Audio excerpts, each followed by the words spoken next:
what we discussed in Canberra. So today's meeting is something that I was looking forward to. I'm quietly confident that we are on the right track, but the challenges ahead is huge. And with more friends coming on board and getting more experts to make sure that we remain focused on what we're doing, I believe that we will find MH370 sooner or later. Would you like to add something to it? Minister, thank you very much. And first of all, thank you very much for your very warm welcome and your generous hospitality. I'm here to do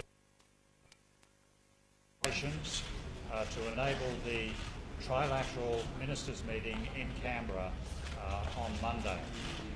That's a very important meeting because it will formalise the way ahead to ensure that the search continues with urgency and doesn't stop at any stage. We've been discussing some of the challenges involved with deep water search, and of course, as Prime Minister Abbott mentioned in his announcement last Monday, the search will take probably something in the order of 8 months, maybe 8 to 12 months if we have bad weather or other issues. But we're totally committed as three nations, I believe, to find MH370, and I'm confident that with an effective search, we'll actually find the aircraft. Thank you very much, Thank you. Minister. Thank you so much. Thanks for your hospitality. Jean-Paul, do you want to say something?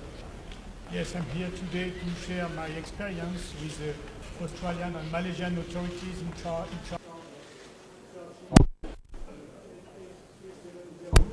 It's a big challenge because the area to explore is very big, and the water, the sea is very deep. But I think that deploying the right assets and taking the necessary would be hope. There is hope to find the wreckage and to know this mystery. Thank you. I will be having a PC later today after prayers. So if there are any questions at all for the three of us, limit it to this looking forward and the arrangement that we hope to navigate. Mr. Angus Houston, Ismail from Bernama. Regarding Australia dismissed, it was reported earlier, Australia dismissed reports by Australian company, exploration company, on the setting the possibility of the aircraft that might be in the Bay of Bengal. Do you think that is appropriate to dismiss that?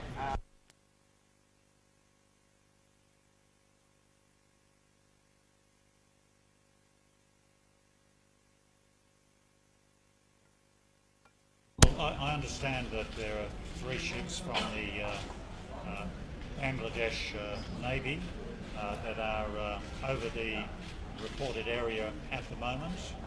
As yet they have found nothing, and one of those ships has I think an echo sounder that will assist in ensuring that we have a thorough search of that particular area.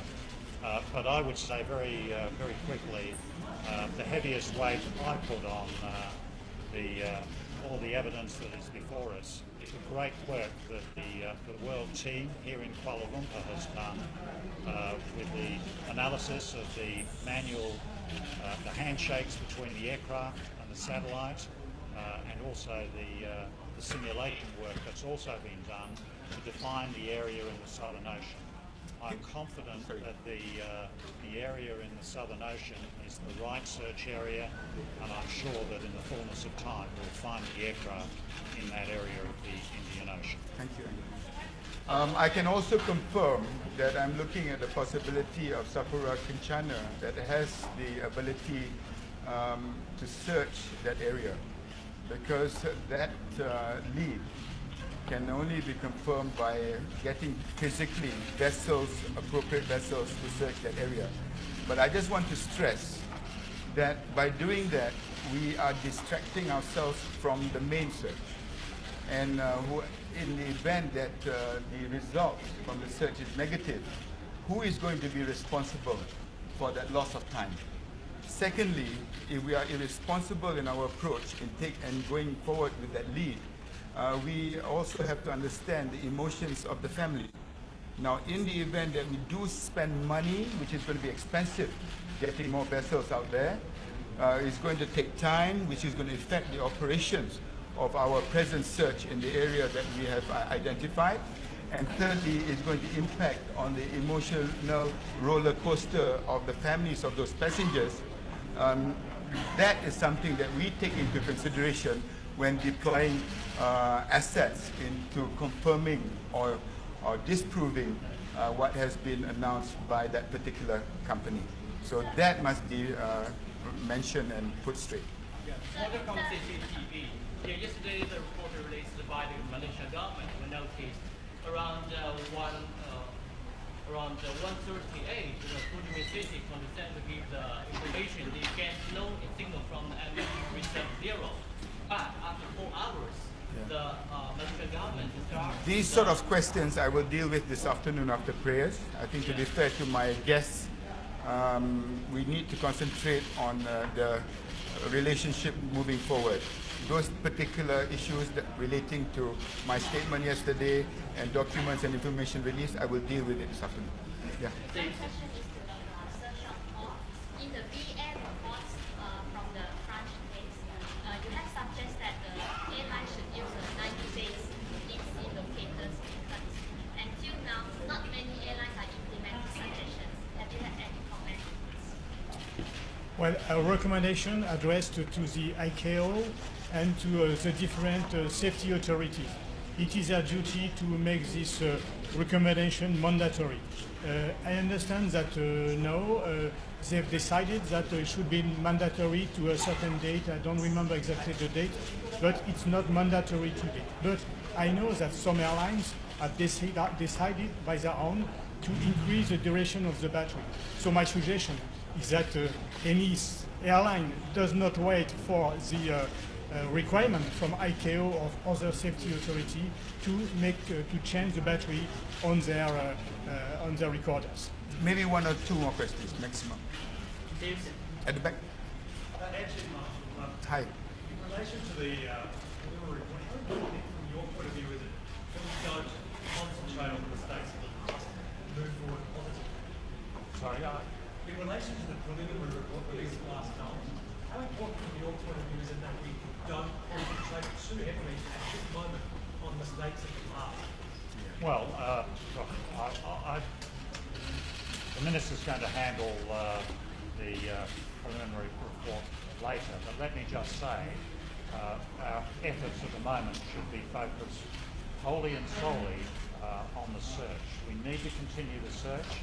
We owe it to the families, and I think we owe it to the flying public around the world that we continue this search so that we can get to the bottom of what happened to MH370.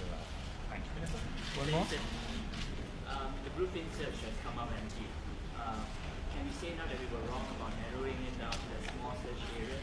And if so, then would data analysis from before, would it be a good time to double check those analyses, because even families and experts have said maybe we've got the wrong area? Before I pass on to Angus, finally. First, it's not a small area. Secondly, we have done the checking. And thirdly, based on the template that we had, it's just based on one or two fingers. There are other areas that we are discussing, which is using the same approach. And that has been consistent. Getting expert advice, getting verification, getting corroboration, getting all our international partners on board in deciding where we move forward. And Prime Minister Abbott has said that we've gone into a new phase. Angus Houston is here with me, together with Jean-Paul, as we move on into this new phase. I think this is the way that we have been doing in the past, and I think we will continue to do that, notwithstanding what other speculation that comes out, which we will follow. But it doesn't mean that what we have done in the last month and weeks before this has been wrong, because it is a long, challenging journey, and we are determined to continue. But let us focus on the actual challenges ahead. The increase in specific assets, the increase in new partners, the experts that have come forward. That, I must say, on behalf of the Malaysian government, on behalf of the Malaysian people, and also on behalf of the families of the passengers, that has been really unprecedented. And it gives me an opportunity to thank both of them today by saying that we are really grateful for your assistance up to now, but we still got a long journey ahead. And the fact that they're standing by me, left and right here, shows that we are all on the same page. Yes. You want to say anything about that? Yeah, the bluefin work, that was in response to transmissions that were picked up from the deep some weeks ago now, and at the time they looked like the most promising lead that we had. They were in the search area defined by the world team. Indeed, they were right under the 7th ping arc line. And when we got the transmissions from the deep, it was obvious that we had to go down and have a look. We sent the bluefin down in that area. Thus far it has found nothing, and we've covered about 500 square kilometres thus far. That's just the way it is. I still am hopeful that the bluefin work that we do between now and the end of May might still find something. But I must say the chances of finding it, I think the probability is lower than it was when we started the search. I'll see you guys later. Thank you, Angus. I have to say goodbye to you.